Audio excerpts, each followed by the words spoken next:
Libby and Navy sailor Christian Mark Socher claimed to be political targets. And today, the president is floating one more name to possibly pardon, another person he believed was wronged by the Justice Department, specifically by Jim Comey. And that person is Martha Stewart, a woman Trump used to love and more recently publicly loathed. We're going to make a scrumptious meatloaf sandwich, which is Donald's favorite sandwich. Martha Stewart failed when she did The Apprentice, and I just kept chugging along. Every year it was a big hit. Trump's latest public flame of Stewart, calling a failure that you just saw there, was just this year at a rally in Pittsburgh.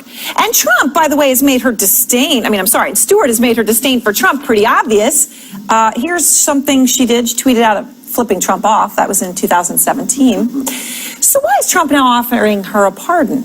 Sure, he's a celebrity. She's a celebrity. People notice. But pardoning Stewart is slamming Trump's nemesis, Jim Comey. James Comey. Turns out Comey was the one who built the case against Martha Stewart. Now, Trump would like you to believe that he is righting moral wrongs. But the real question is, are these pardons really about himself? I'm fighting a battle against a horrible group of deep-seated people, drain the swamp, that are coming up with all sorts of phony charges against me. Phony charges, the swamp. Are these pardons really about sending a signal to Trump's allies? People like Michael Cohen, Michael Flynn, Paul Manafort, all of whom are facing the possibility of decades behind bars if convicted. That the president is saying, I'll pardon you if you just remain loyal to me. See what I've done to these other high-profile people? Jeff Zeleny is traveling with the president today. He's live in Houston. And Jeff, look, we've got 5 pardons from this president. At this point in the prior presidencies of Bush, Clinton, Obama, we had not had a single one. What is Trump doing here?